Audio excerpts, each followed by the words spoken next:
Para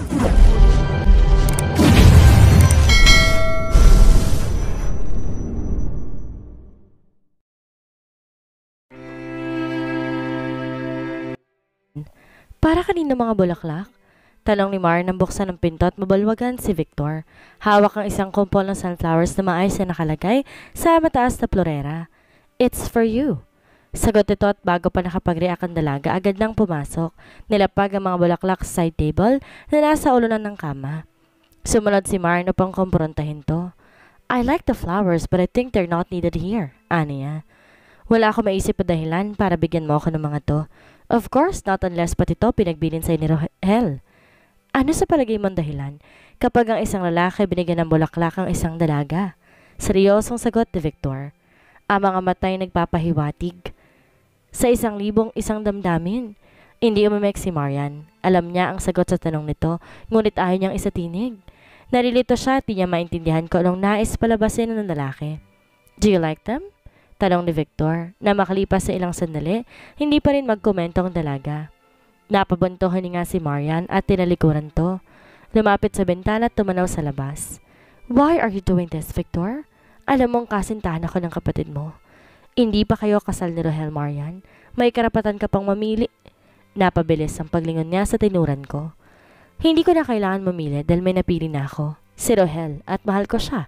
Kaya wag mo nang ituloy ano man ang binabalak mo, Victor. Nakikiusap ako. At ganoon din ako, Marian. Anito sa nakikiusap na tono. Hayain mo akong suyuin ka. Victor, narinig mo ba ang sinasabi mo? Bulalas niya. Hindi makapaniwalang marinig mula sa lalaki ang mga salitang iyon. Tumitig si Victor sa kanyang mga mata. Oo, matapat na sagot nito. You must be out of your mind. Naiiling na sabi niya. How can you say that? Nobya ako ng kapatid mo. Nobya at hindi asawa. Pagbibigay diin ito. Ganoon na rin yon. Ani ang ibig ng magalit sa lalaki pagkatapos siya nitong bastusin, bibigyan na naman siya ng sakit ng ulo. At hindi ako nagpapaligo, Victor, o magpapaligo pa kahit kanino dahil may nobyo na ako. Kaya ako maaari bago pa ako maging bastos, lumabas ka na. Alright. Pero kung malaman mong hindi ako titigil, hanggat hindi bilang sa akin ang pagtingin mo. Oh please, kung hindi mo ako titigilan, mabuti pa, o umalis na lang ako rito. No, hindi ako alis ng hacienda, Marian. Tutol nito. Nagdilim ang anyo sa kanyang sinabi. Kung garan wag mo nang ituloy ang balak mong panunuyo sa akin. Bago lumabas ng kwarto, walang sinabing anuman si Victor na magpapatunay na pinagbigyan nito ang kahilingan niya. Naupo siya sa kamang may panlulumo habang pinagmamasal ng sariwang mga bulaklak sa florera. Ang mga iyon ang magpapatunay na hindi isang panaginip lamang ang nagdaang eksena. Totoong pumasok doon sa Victor at nagpahayag ng damdamin para sa kanya. But why? Naibulalas niya sa sarili. Sa dinami-rami ng babae, bakit siya pa ang napagtuunan ng pansin nito? Gusto niyang hingi ng opinyon ni Nana Esper sa kinakaharap na problema, ngunit nahiya siya ipagtapat sa matanda ang nangyari. Hindi niya alam kung paano magsisimula. Nag-aalala siya baka isipin nito, nagbigay siya ng motibo para mapansin ni Victor, kaya tinrainin lang muna niya ang ginawang pagtatapat ng lalaki. Nakabuti naman na maging abala ito sa taniman at di na sila muling nagkita hanggang sa gumabi. Bago matulog ng gabing yon, pinag-isipan ni Marian kung ano ang nararapat gawin. Alam niya, sa ginawa ni Victor, hindi na siya magkakaroon pa ng kapanatagan ng kalooban habang naroon sa hacienda. Hindi niya alam kung paano pakikiharapan ng kapatid ng nobyo matapos malaman ang damdaming iniukol ito para sa kanya. Natatakot din siya sa posibleng mangyari kapag nalaman ni Rohel na nililigawan siya ng kapatid nito sa ama.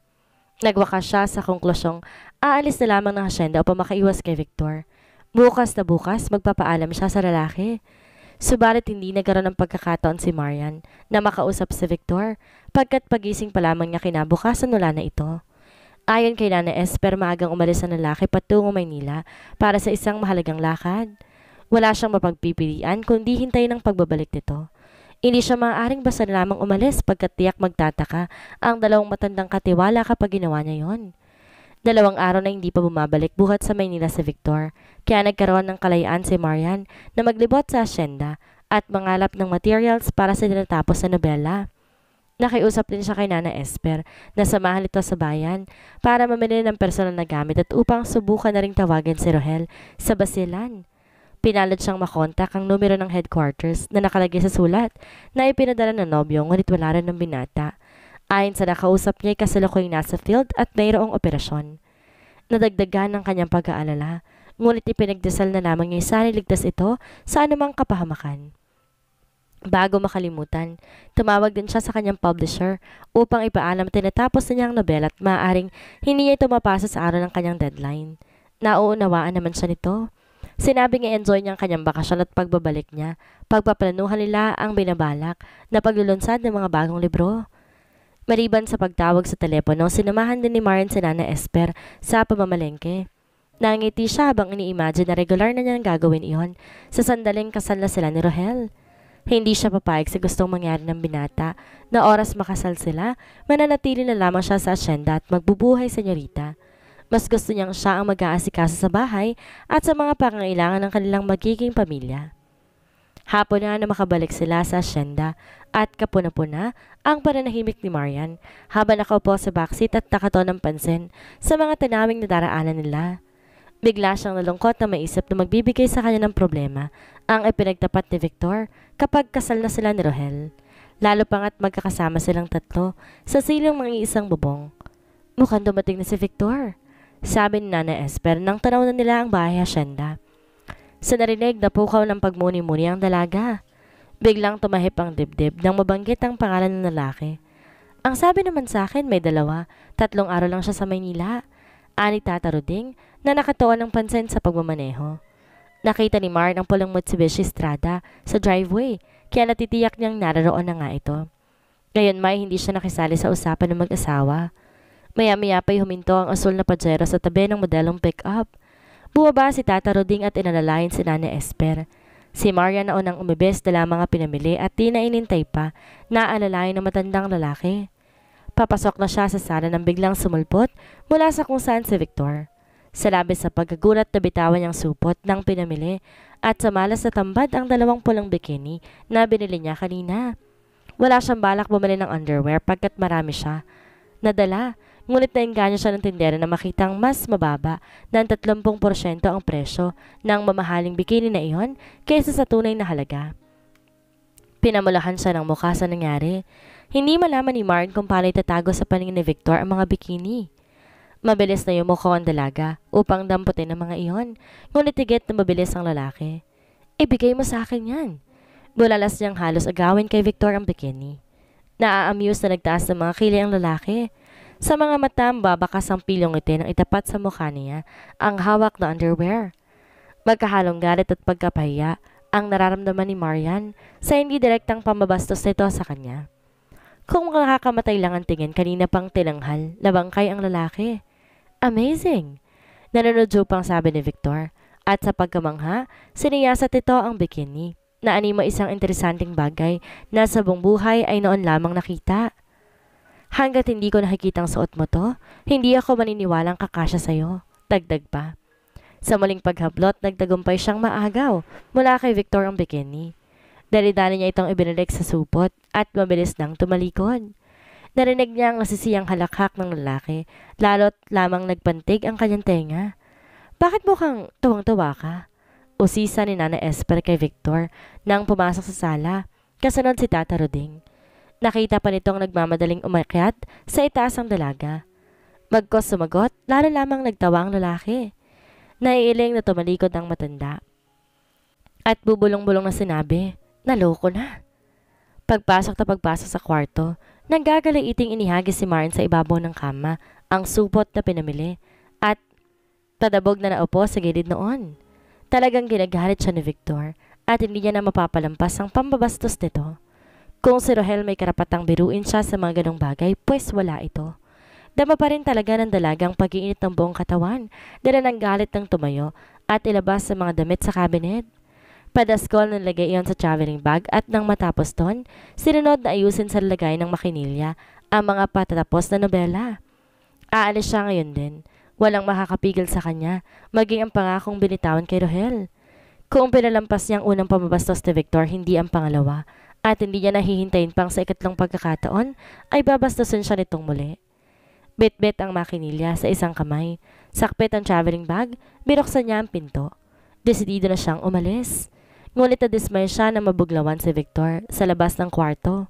Nakangiti, nanunod siya at di malang kababakasan ng pagkagulat sa tangkari niyang pag-alis. At sa akala mo saan ka pupunta? Kaswal na tanong pa nito. Humakbang papasok sa kabila at nanggalit na malinaw na mababakas sa mukha ng dalaga. Aalis na ako at hindi mo ako mapipigilan, Victor. Pahayag niya sa mataray na tono. Ngunit napilitang umurong nang hindi huminto sa pag-abante ang lalaki. Hindi ka aalis ng hasyenda, Marian, at ang kagustuhan kong masusunod. Wala kang karapatang pigilan ako. Galit na bulalas niya. Hindi kita kaano-ano, lalong hindi kita nobyo. I said you're not going anywhere. Hindi mo ako gustong umalis para may mababastos ka. Ganun ba? Hayop ka, Victor. Hindi ako manika na po pwede mong paglaruan kapag ginusto mo. Hindi kita pinaglalaroan, Marian. Tutol nito at muling humakbang papalapit sa kanya. Nilapag niya ang bag at makinilya, tinaas ang kaliwang kamay bilang babala. Huwag kang lalapit. Kapag lumapit ka, sisigaw ako. Go ahead, by all means. Pabor sa akin kung sisigaw ka na pinagsamantalahan kita, Marian, dahil madadali ang pagpapakasal nating dalawa. Ngumisi si Victor na para bang nakatitiyak na tatanggapin niya ang alok nito. Kung sa ibang pagkakataon marahil mapapansin niyang lalo itong gumugwapo kapag ngumingiti, ngunit hindi sa mga sandaling ito. Ano ba talaga ang gusto mo? Tanong niya sa magkahalong galit at frustration. Inilang hakbang ni Victor ang espasyong pumapagitan sa kanila. You, Marian? Anito? I want you. Bago pa makasagot ang dalaga, nakakulong na siya sa mga bisig ni Victor. Hinawakan nito ang kanyang ulo upang huwag niyang maiiwas ang mga labi sa paniniil ng lalaki at tagtagumpay ito. Hinabol ni Mar ng hininga ng pakawalan ni Victor. Nang makabawi, umigkas ang kaniyang palad at tumama sa kaliwang pisngi nito. Ngunit hindi malang ininda ng lalaki ang sampal na pinagkaloob niya rito. Walang imek na hinapos lamang nito ang namumulang pisngi. Hayop ka, Victor? Bulalas niyang nahilam sa luha ang mata bago nang lulumong napaupo sa gilid ng kama. Wala kang karapatan, nahalikan ako, sambit niya. Hiyang-hiya kay Rohel at sa sarili. I am your brother's girlfriend. Paano mo nagawa to? Hindi ko pinagsisiyan ang ginawa ko, Marian. Hinagkan kita dahil gusto ko. At nakahanda akong panagutan na maging konsekwensya. Sa ginawa mo'y lalo mo lamang akong binigyan ng dahilan para umalis dito.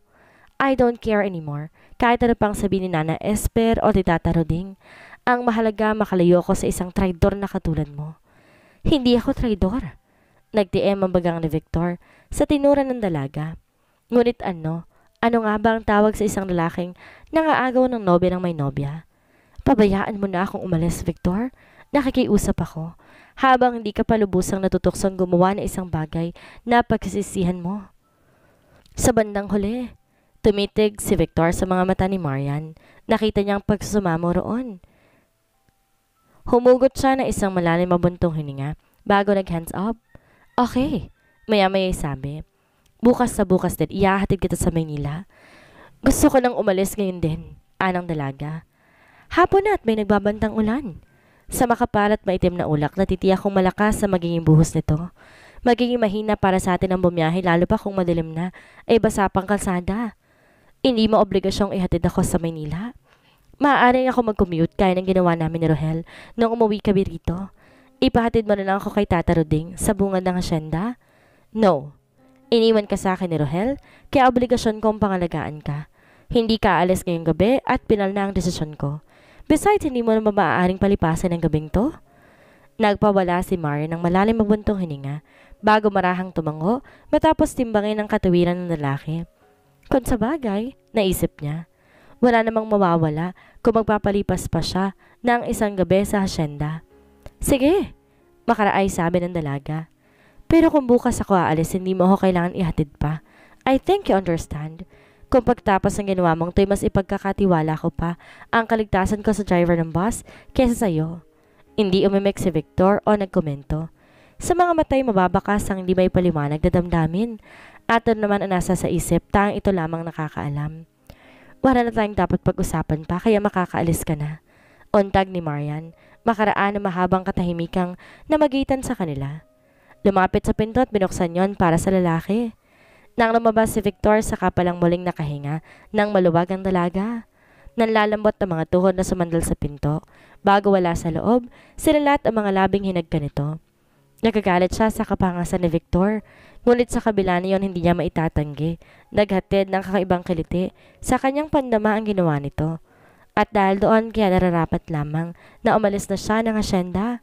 Nakakatakot isipin na baka dumating ang sandali, madala siya ng panunokso nito at ang pagmamahal na iniukol nito kay Rohel ay malipat sa lalaki. Kung siya lang ang masusunod, itutuloy niya ang balak na pag-alis ngayong gabi. Pero gaya ng napagdesisyonan niya, pagbibigyan niya munang kahilingan ni Victor pagkat may katwiran nga ito. Patunay ang malaking patak ng ulan na nagsisimulang pumatak sa bumbunan. Ngunit bukas pagkagising sa umaga, malalaman ni Marian na mali ang naging desisyon niya. Sa pagitan ng 15 minutos, 3 beses na kinatok ni Nana Esper si Marian, kaya napilitan ng dalagang sumabay kay Victor sa hapunan. Nagsimula't natapos ang kanilang pagkain na walang imika ng dalawa. Nakaramdam naman na maging tensyon na nakalutang sa ere. Nasa kwarto na si Marian at nagpapahinga nang tuluyang bumuhos ang napakalakas na ulan. Panlalamig na halumigmig ang paligid, kaya agad na nakatulog ang dalaga sa kabila ng mga alalahaning bumabagabag sa kanya.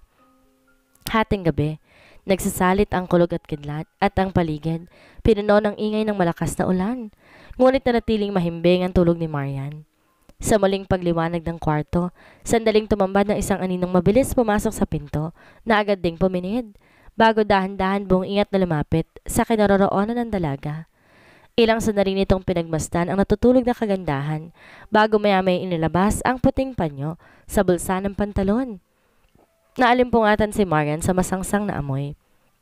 Nagmulat siya ng mata, nakitang isang lalaki takmang magtatakip ng panyo sa ilong niya. Binuka niya ang bibig upang sumigaw, ngunit bago pa siya makahingi ng tulong sa mga kasambahay, matagumpay na nitong natakpan ng panyo ang kanyang ilong. Napasinghap siya na parang nalulunod. Sinubukan niya magpumiglas. Labanan to ngunit di siya makaalis sa ilalim ng katawan nito na nakadagan sa kanya. Naramdaman niya ang unti-unting pagtakas sa kanya ng kamalayan, dulot ng pampatulog na gamot na nilagay sa panyong puti. Ngunit bago tuloy ang panawan ng ulirat, sa saglit na pagguhit ng kidlat ay nagpaliwanag sa kwarto. Nakita niya ang mukha ng salarin, si Victor. Hindi siya makapaniwalang magagawang gumamit ng dahas sa lalaki. Subalit, nagsusumigaw ang katotohanan sa harapan niya. Hindi alam ni Marian kung gaano katagal siyang nawalan ng kamalayan sa mga sumunod na pangyayari. Nang pagbalikan siya ng malay na nakitang pagitan ng kanyang mga hita, wala ni isang saplot sa katawan. Sa tabi niya ay mahimbing na natutulog si Victor, nakadapa sa kama ng isang braso, nakayakap sa bewang niya. Shock and disbelief ang mararamdaman ng dalaga nang mapag-isip-isip kung ano ang nangyari habang unconscious siya. Kasunod no'y nag-init ang sulok ng kanyang mga mata at tagunahang mamalisbis ang luha sa mga pisngi. Hayop! Bulong niya. Sa sobrang galit, di magawang sumigaw. Nanlulumong dinaklot ang kumot patakip sa dibdib. Iniisip niya isang masamang panaginip lamang lahat na anumang sandali magigising siya na parang walang nangyari. Ngunit alam niyang niloloko lamang niyang sarili pagkat damang-dama niya ang kirot na sanhi ng pagkalipas ng iniingatang dangal. Hindi siya makapaniwala. Hindi matanggap na totoo ang lahat ng to. Paano nagawa ni Victor na pagsamantalahan siya? Ano ang mukhang iyaharap niya kay Rohel sa pagbabalik nito ngayong ang hindi niya ipinagkalob sa nobyo sa pilitang kinuha ng lalaki? No, hindi totoo to. Hindi totoo. Bulalas niya at inilis ang braso ni Victor na nakayakap sa bewang niya. Maingat na bumaba ng kama at nagbihis. Nang mapadakong paningin sa higaan, nakita niyang bahid ng dugo sa kobrekama. Pakiramdam niya umakyat ang init sa kanyang ulo at kung hindi niya pipigilan, baka tuluyan na siyang mag-breakdown. Hindi pa niya agad alam ang gagawin nang kumilos si Victor at tatakot niyang baka muling gawa ng masama ng lalaki, tarantang napatakbo palabas ng kwarto. Bago niya na ipinid ang pinto sa likuran niya, narinig pa niya ang pagtawag nito. Katunayang gising ng lalaki at kailangan niya magmadali upang wag itong abutan. Marian, saan ka pupunta? Bumalik ka rito. Sigaw ni Victor na mabutang mabilis na bumaba na hagdan ng dalaga. Ngunit gustuhin man niyang agad tong habulin. Di niya magawa pagkat wala siyang saplot. At para makalabas ng kwarto, nagtatapis lamang siya ng tuwalya. Oh shit! Bulalas niya bago nagmamadaling bumalik sa kwarto para magbihis. Ipapaliwanag ang sarili kay Marian bago gumawa ng hakbang ang dalaga na maaaring ikapahamak nito. Lakad-takbo ang ginawa ni Mar na makalabas ng bahay hasyenda. Kanina na makitang malakas pa rin ang buhos ng ulan, sandali lamang siya nag-atubili. Hindi kailangan sagasain niya ng ulan na malakalayo lamang sa mga kamay ni Victor. Di pa siya lubusan nakakalayo na marinig ang ugong ng sasakyan. Tiyak hindi siya nito hahayang makaalis ng hasyenda pagkatapos na nangyari. Siyempre, hindi malayong akalain ng lalaki na isusumbong niya sa may kapangyarihan ang paglalapastahang ginawa nito sa kanya. Ngunit at magsumbong sa mga otoridad, ang pinakahuling naiisip niya ng mga sandaling iyon. Wala siyang ibang hangad kundi ang makapagtago.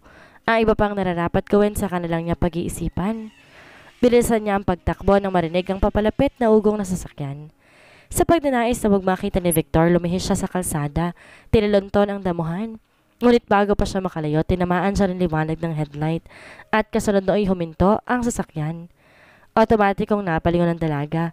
Nakita niya ang bulto ni Victor na patungo sa kinaroroonan niya. Abot ang kaba, nagpatuloy sa pagtakbo si Marian. "Marian, come back!" Narinig pa niyang sigaw ng lalaki na sinundan ng malakas na kulog. Nang gumuhit ng matalim na kidlat, tumama sa sanga ng punong mahigit 10 metro lamang ang layo kay Marian. Napatili siya't nanlalamot ang duhod na napaluhod sa putikan. Sa pag-aakala marahil ni Victor na may masama na nangyari sa kanya, muli nitong isinigaw ang kanyang pangalan. Napahagulol si Marian. Nagpimilit tumayo. Malapit na si Victor at aabutan na siya. Kailangan niyang magmadali. Ngunit lumubog ang kanyang mga paa sa putik kaya hindi niya nagawang tumakbo pa. Minsan pang gumuhit ang matalim na kidlat at sa muling pagkakadapa niya sa damuhan, malakas na bisig ang nagbangon sa kanya. "Are you nuts? O gusto mo nang mamatay?" Galit na tanong ni Victor nang iharap siya. "Jesus! Hindi ka sasanduhin ng kidlat, alam mo ba? Bitawan mo ako, hayop ka. Hayaan mo na ako mamatay dahil sa ginawa mo. Para na rin akong binawian ng buhay." Galit na galit pang tugon niya. Humahalo ang luha sa tubig ulan na tumatama sa mukha niya. "Kung ano man ang ginawa ko sa'yo, nakahanda akong panagutan." Anito at nagbaba ng tono. Ang pagkakonsensya malinaw na bababakas sa mukha. "Hayop! Hayop!" Sa tindi ng galit, pinagbabayo ni Marian ang dibdib nito. Pinagkakalmot. Hindi na isuot ni Victor ang pangitaas dahil sa pagmamadali kanina, kaya agarang nagmarka ang mga kuko ng dalaga sa balat nito. "Stop it, Marian! Stop it!" Sabay nito tinawakan ng kamay ng huli. "Nakahanda akong pakasalan ka bukas na bukas din. At ngayon wala ka ng pagpipilian kundi ang tanggapin ang aloko. Hindi ako pakakasal sa'yo. Hindi kita mahal." Hysterical na bulalas ni Marian. "But I love you so much. Na pati ang pagkakaiba ng tama sa mali kinalimutan ko. Pinaboy mo ako?" Aniyang isa-isang binigkas ang salita. "Napakawalang hiya mo, Victor. Paano mo nagawa sa akin to? Please, halika na. Sabayan na natin pag-usapan to. Nasa open field tayo at anumang sandali, maaring tamaan ng kidlat. Hindi ko gugustuhin may masamang mangyayari sa'yo. Pabayaan mo na akong mamatay." Nanlumong pakiusap ni Marian. Pilit tumalagpos mula sa pagkakahawak ng lalaki at pasalampak na naupo sa damuhan. "Gusto ko nang mamatay. Ano pang mukhang iharap ko kay Rohel? Marumi na ako." "Hindi ka marumi, Marian. I admit nung una inakala ko minamamagitan sa iyo ni Rohel. Ngunit kagabi napatunayan kong nagkamali ako. You were a virgin nang angkinin kita. I hate you. Hindi ko ipinangharap bigay ang sarili maliban sa lalaking pinakamamahal ko at si Rohel yon, pero sa ginawa mo, tiyak mawawala na rin siya sa akin. Alam ko hindi na ako matatanggap pagkatapos na nangyari at kasalanan mo to. Kasalanan mo. Kasalanan akong kasalanan at takanda akong pagbayaran kung kasalanan ngang maituturing ang mahalin ka. Sinira mong buhay ko.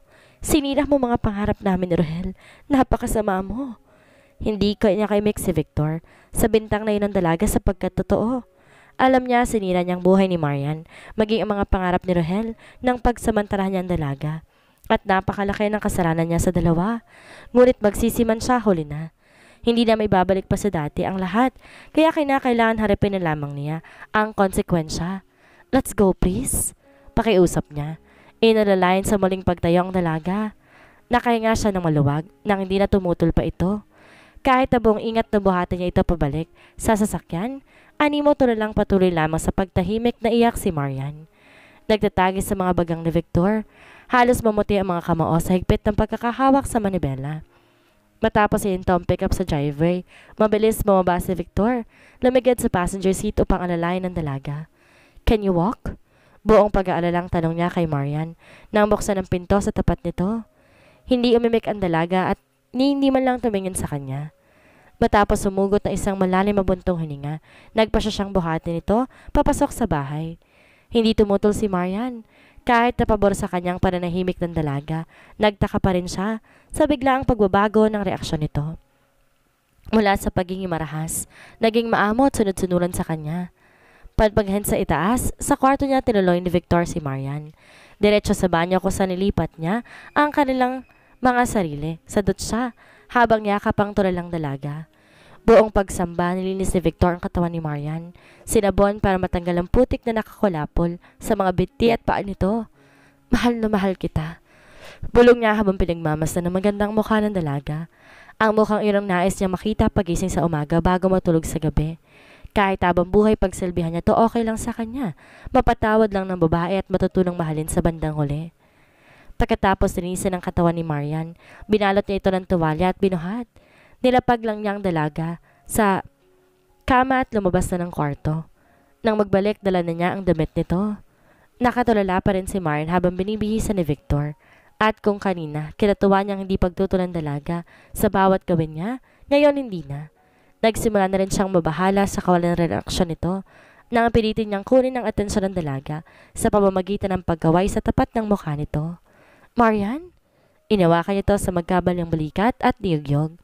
Nang wala pa rin reaksyon ng dalaga, nilapitan siyang sampalin nito. Sa lakas, halos mapabaling ang mukha ni Marian. Ha!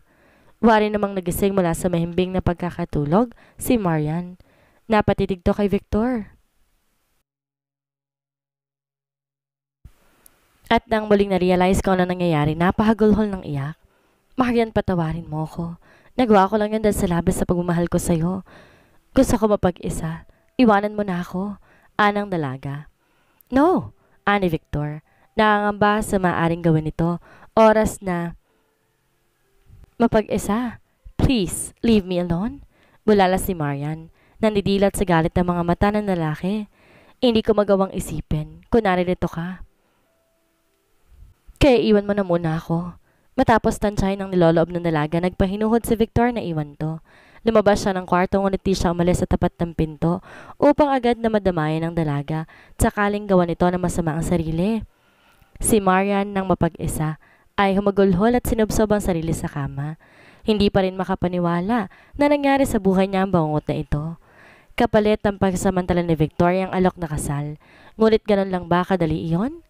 Na matapos itong lapastanganin ng kanyang pagkababae, maitatama na ng kapirasong papel ang ginawang kasalanan? Tanggapin pa kaya siya ng nobyo sa kabila ng lahat? Makalipas ang mahabang sandali, bumukas ang pinto. Nagangat na mukha si Marian. Nakita niyang pumasok si Victor. Tila noon lamang niya napansin na hindi nakapagpalit ng damit ang lalaki. Hindi na siya kumibo, hinayaan itong magbihis. Maya-maya'y naramdaman niya ang paglapit ng yabag nito.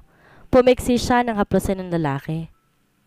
Ang kanyang buhok, pabalikwas na bumangon at lumayo rito. We need to talk.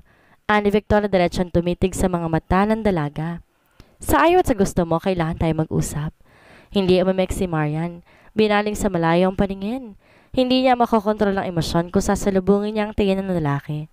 Narinig niya nang humugot to ng malalim mabuntong hininga. Nakanda akong panagutan. Ang ginawa ko sa'yo. Pakakasalan kita. Paano kung hindi ako pumayag? Either you accept my offer or file a case against me. It's only your choice. Pinag-isipan ni Marian ang sinabi ni Victor. Tama ito. Dalawa lang ang kanyang mapagpipilian. Ang pakasal dito o ay demanda ang lalaki. Ano ang mangyayari? Ngayong pinakaingatang dangal ni Marian, kinuha ni Victor. Anong mukhang mayaharap ni Marian sa kanyang nobyong si Rohel, gayong nakuha siya ng kapatid nito? Ano ang gagawin ni Rohel kapag nalaman ang kataksilang ginawa ng kapatid sa kanyang nobya? Dito ba muling magsisimula ang lamat ng magkapatid? Yan ang ating aalamin sa susunod nating kabanata.